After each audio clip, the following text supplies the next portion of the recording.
Okay, welcome everyone to this new session of the DuPont Summit on Science, Technology, and Environmental Policy.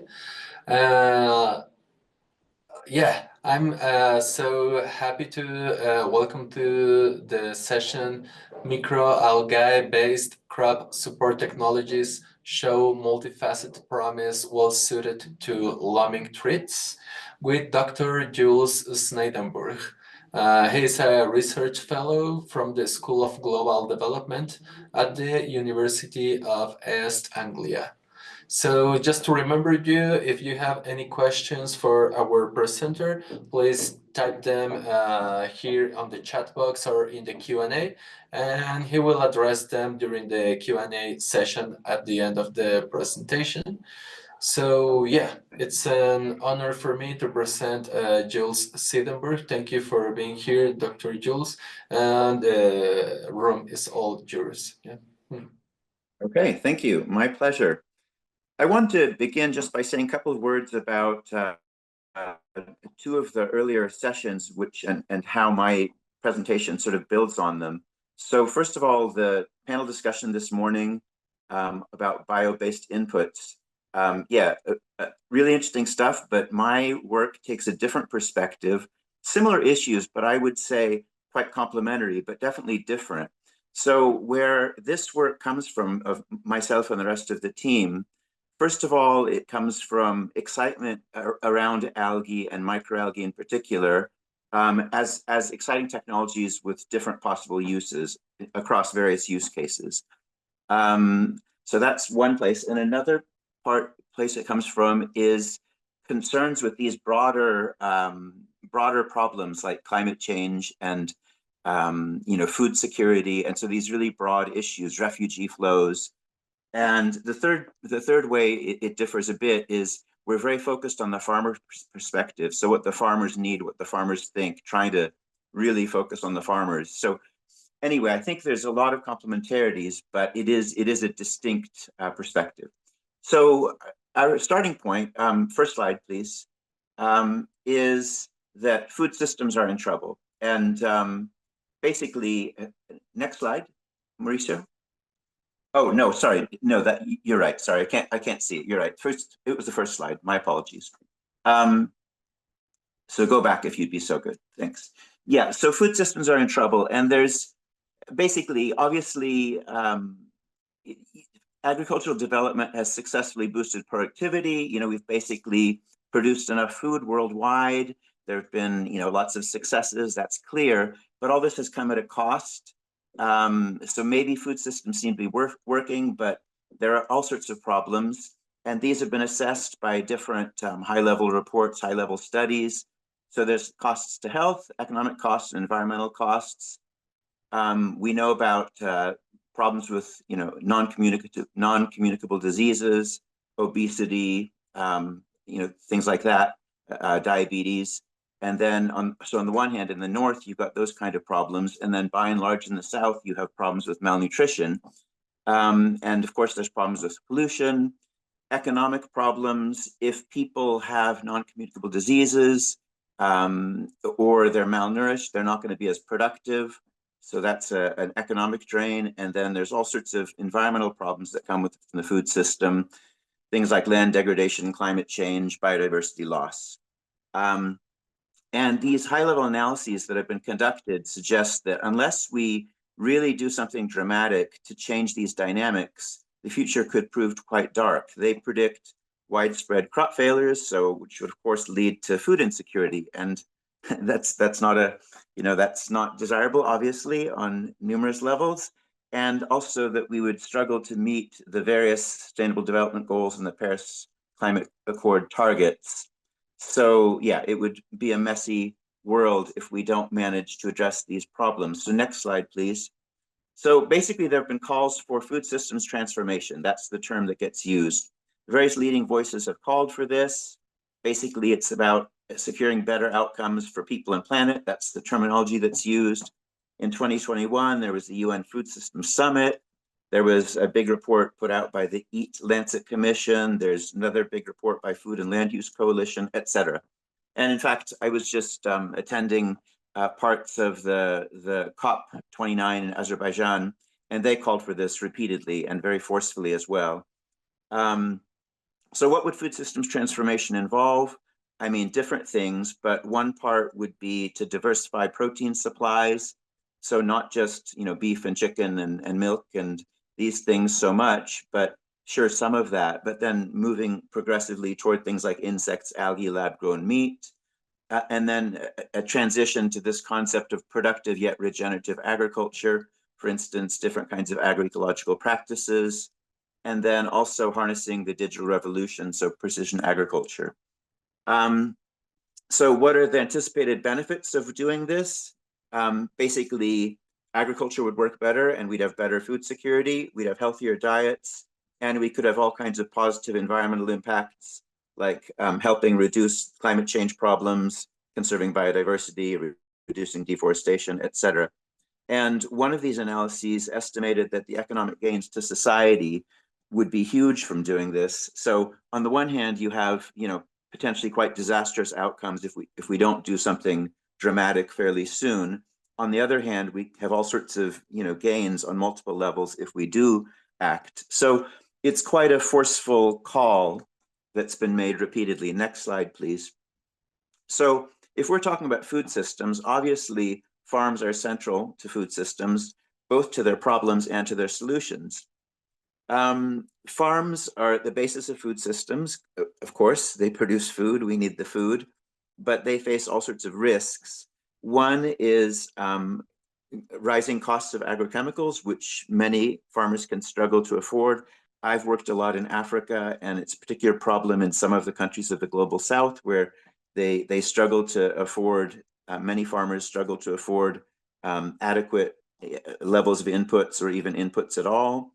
That farmers face, they're among the most vulnerable populations to climate change, which basically means that rainfall's erratic, heat, increased pest and disease threats. So they struggle with that. Farmers struggle with land degradation as well, which can lower their yields and heighten their vulnerability to stresses. And things like falling insect numbers could also impact them adversely. And basically, these risks are very, very serious, and they could threaten the very viability of farms. And that's already happening. Lots of lands are being abandoned in different countries, and they could threaten wider food security. And again, that's extremely problematic on many levels. That's very destabilizing for society.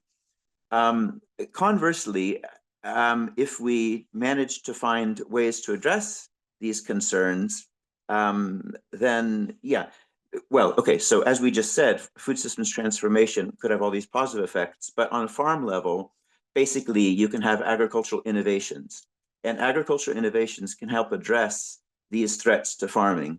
So basically, agricultural innovations mean changes in how agriculture is conducted, so they can have farm level benefits, of course, but they can also deliver wider benefits, and we'll delve into this a bit with a couple of more specific cases. Next slide, please. So agricultural innovations is a general concept. There's various kinds of agricultural innovations. Just crudely put, there's some could be termed nature-based solutions, though there's other names for them. Some you could call them agroecological practices or climate-smart agriculture, for instance. They include things like agroforestry or conservation agriculture or biological inputs. And then there's advanced technologies like drones or AI. And then there's novel systems like vertical farming. So there's very different agricultural innovations. Next slide. So we're going to focus on nature-based solutions. And basically, these hold a lot of promise, which is quite exciting. Again, there have been various high-level reports that have flagged this promise, suggesting that these practices can meet multiple farm objectives while also contributing to wider goals, as encapsulated by the Sustainable Development Goals. So for instance, a report by the International Panel on Climate Change talked about how these practices can foster food security, help both adapt to and mitigate climate change, and combat land degradation and desertification. And again, I was mentioning the COP conference in Azerbaijan, and they made this exact same point again, quite forcefully. So basically, these nature-based solutions, are being held up as potentially giving really profound benefits across various parameters. Yeah, next slide, please. Oh, actually, just last point on that last slide.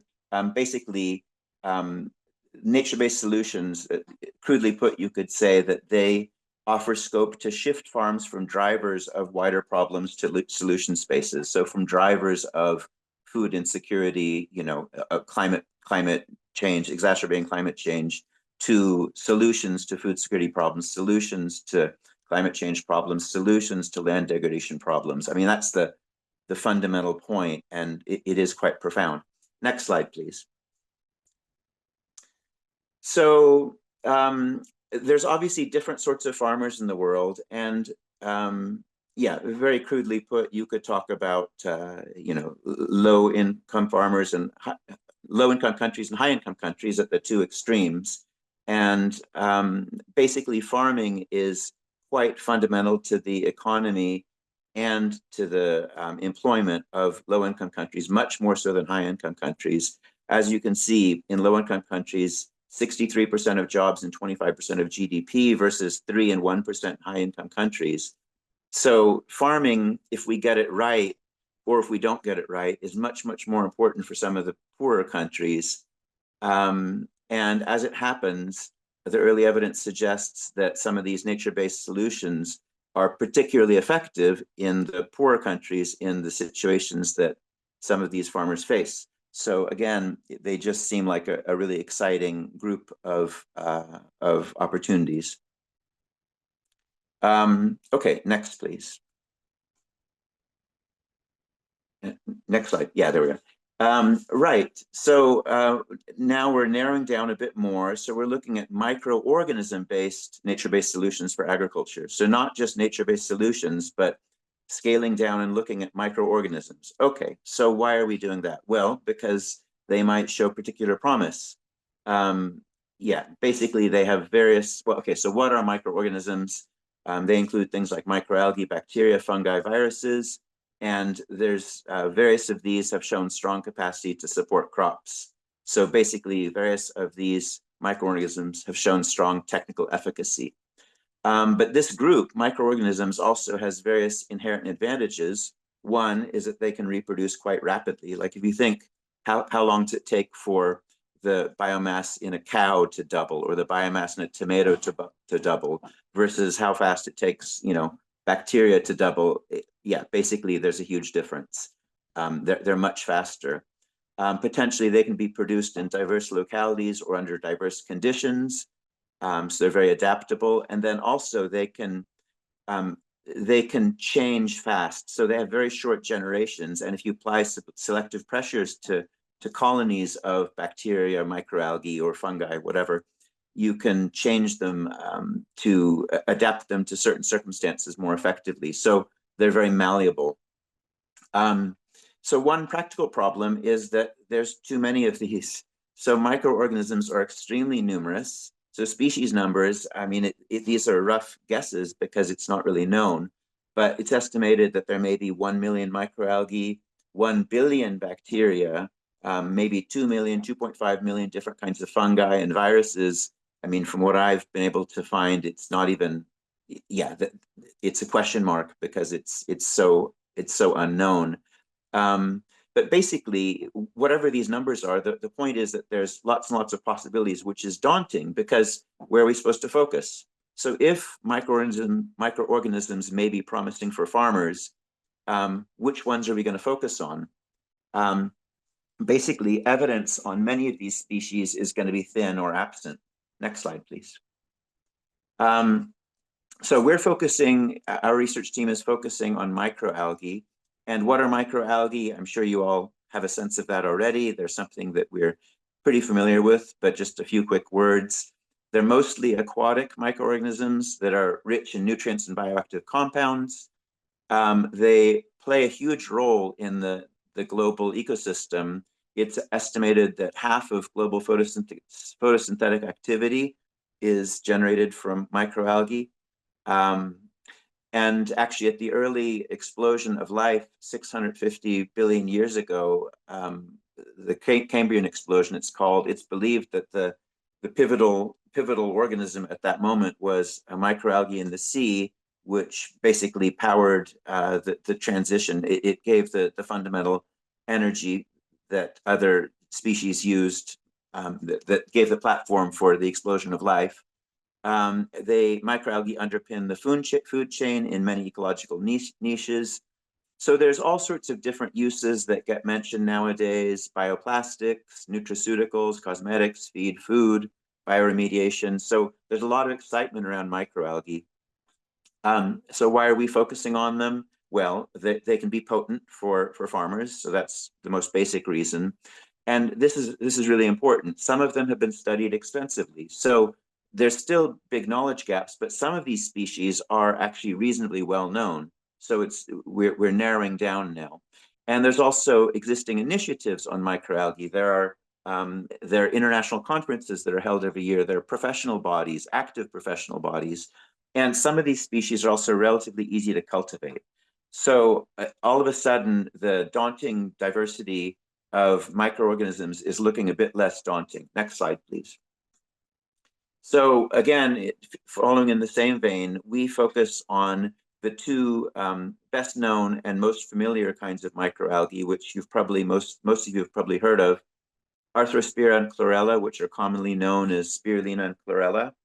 They're typically sold as foods, often in health food stores, but there's evidence to suggest that they are effective in all sorts of other ways and have all sorts of other uses, even though they may not be marketed as such.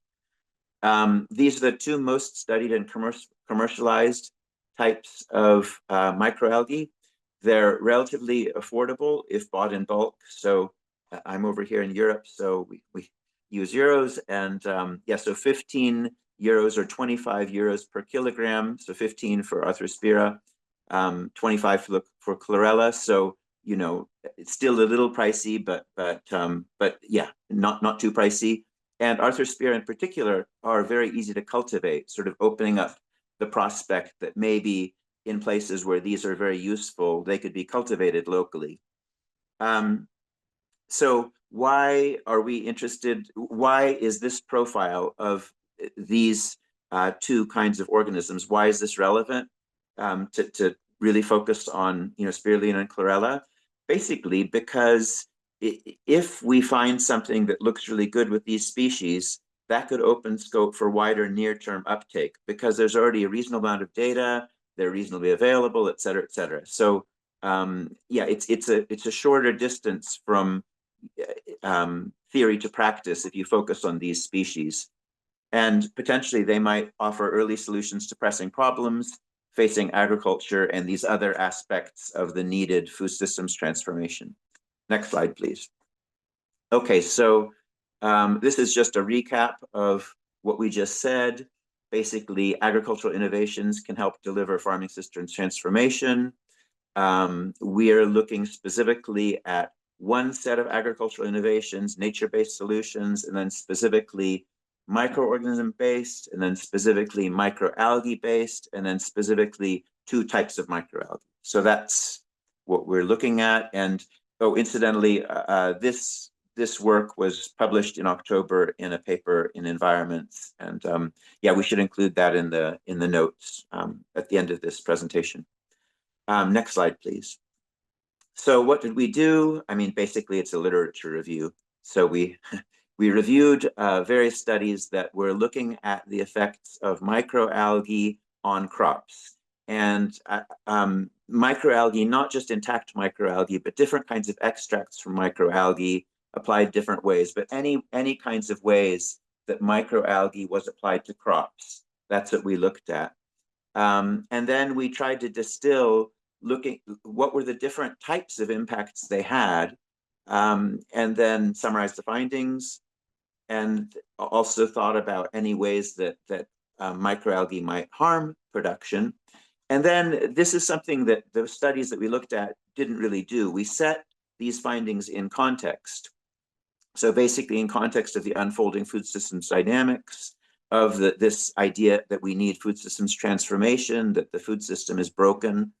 So threats from climate change, threats from land degradation, high input costs, and the danger that all of this could exacerbate poverty, jeopardize the viability of farms, jeopardize food supplies. So we set it in that context. Next, please. And one thing we focused on as an organizing principle was farmers' priorities.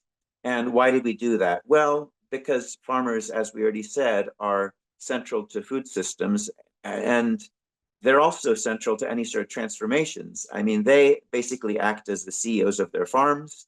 They act based on their perceived advantage insofar as they can. So their decisions are really key and could be an inflection point for food systems transformation. And the 5 priorities that we end up looking at, that we extrapolated, the 5 farmer priorities were: they want to raise their productivity, core productivity. They want to cope with abiotic stresses. They want to cope with biotic stresses. They want to lower their input costs, and they want to improve their product quality. So these are all obvious, intuitive things that farmers want. And we want to think, how can these 2 kinds of microalgae address those concerns that farmers have? Next, please. So what did we observe? Well, the evidence we looked at basically covered 4 of the 5 identified farmer priorities. We couldn't say anything about costs because the studies that we looked at didn't cover costs. So there was no evidence on it, so we can't speak.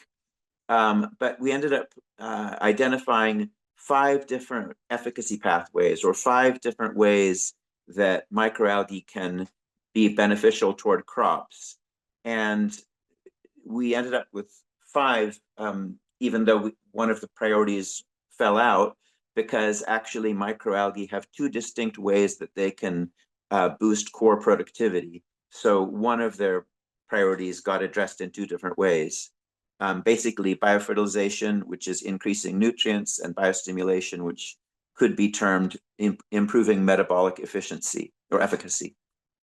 So next slide. So these are the efficacy pathways we distilled.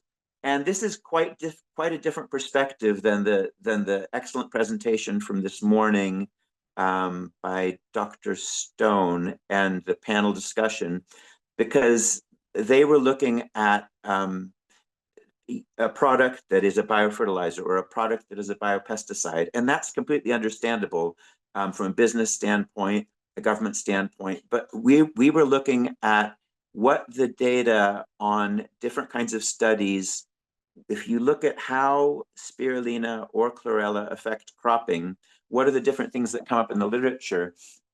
And basically the same inputs gave very, very different kinds of efficacy. Different studies looked at different things. Like if you were looking for biocontrol effects, maybe you found biocontrol effects. If you were looking for quality effects, maybe you found those. If you were looking for core productivity effects, maybe you found those. But we wanted to have an overview. So anyway, we came up with this idea of these 5 efficacy pathways. And you could say that each of these efficacy pathways represents a distinct agricultural technology, or a distinct way that these inputs, that these microalgal inputs can support cropping. Next, please. Okay, and there's an evidence framework which basically just gives a bit of detail about what each of these efficacy pathways is. But yeah, let's move on. So the findings, now there's 5 slides of findings, and then I'll just discuss them a little bit, and then we can have a conversation about that. First efficacy pathway was biofertilization effects. So what were some of the headline observations? Most basically, microalgal biofertilizers can be comparable to chemical fertilizers, which is thrilling, of course, because obviously chemical fertilizers are problematic in some ways. And if it's possible to use these microalgal inputs, then that would be very attractive. And so what were some of the crop effects that were observed when you used biofertilizers, microalgae biofertilizers? Basically improved plant growth, improved fruit yields, and greater numbers of different sorts of beneficial chemical compounds. And yeah, another point to mention is that a lot of the most dramatic impacts on crops were hidden and yet potentially profound. So, for instance, one of the most dramatic effects was root growth. So, the treated plants, the plants that had been treated with microalgae, had much longer roots or more multiple root stems or bigger root nodes. So, just this idea that maybe they're going to cope better with all sorts of situations and be better at supporting the plant and its growth. And then also changes in plant chemistry. So different kinds of chemicals within the plant that might help it function more effectively. Yeah, so let's look at these. I included on this slide. Oh, Mauricio, I think you need to go ahead. Sorry. Next slide. There we are. Okay, so that's that. Sorry, I can't quite see. So that's biofertilization effects. Yeah, good.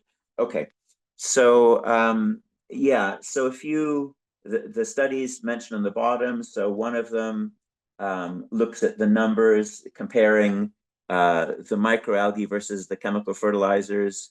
So basically, on one set of plants, you only used microalgae. On the other set of plants, you only used chemical fertilizers, and basically the plant dry weight was a bit higher with microalgae. The number of leaves was a bit higher with chemical fertilizers, but they were roughly comparable.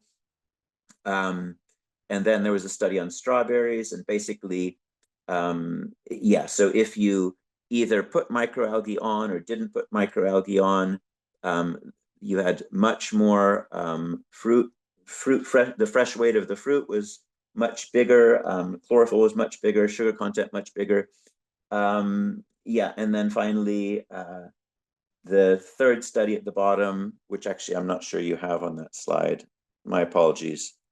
Anyway, I think the one you have, it's too small on my screen, but it shows, I believe, that the roots improve, are much bigger on the treated plants, 341% bigger, which yeah is obviously pretty extreme. And a case like that, I think what happened there was that the study, and they didn't say this, but I believe what happened was that the land was really quite degraded. I mean, they did give some evidence which suggested that land was degraded. The study didn't use the term degraded, but they showed that the soil had a fairly low level of nitrogen, et cetera. So basically, in that sort of scenario, yeah, some of the differences were huge.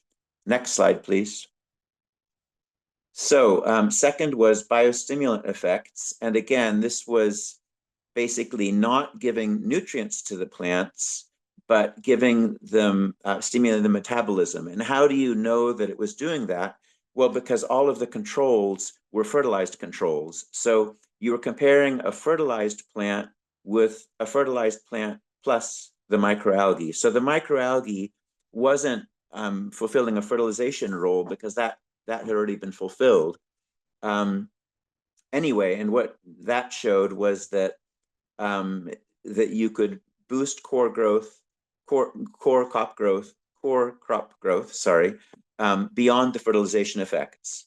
So, for instance, one notable effect was faster maturation of crops, and that has very real economic implications, as does the fact that you saw higher total yields. So basically, core productivity was substantially better, even when the control crops were already well fertilized. Yeah, so let's see. Yeah, so basically you just got an increment. And the first study below looks at the control was a chemical fertilizer. So you have much better performance when you have the chemical fertilizer plus microalgae versus just the chemical fertilizer. And then the study below, the control was with manure. And again, the control manure versus the treatment with manure plus microalgae, again, much better performance. So yeah, biostimulant effects are a different effect on core productivity from fertilization effects. Next slide, please. So in the context of climate change, one of the really big concerns, of course, is abiotic stresses. So what do we mean by abiotic stresses? We mean things like heat stress, water stress, salinity stress. Those are key ones. And you could add to that land degradation, of course, as well. So those are stresses which can very adversely affect crop production, obviously. Yeah. So what you find is with studies that have looked at using microalgae when crops are facing these kinds of stresses, is that basically the crops that are treated perform much better than the ones that aren't. So it makes it look like these inputs have so they're effective when crops are under normal conditions, but they're more effective when crops are under stress conditions.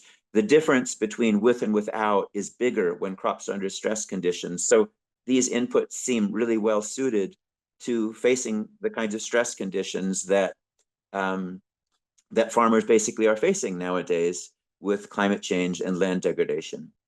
So it's quite a profound point.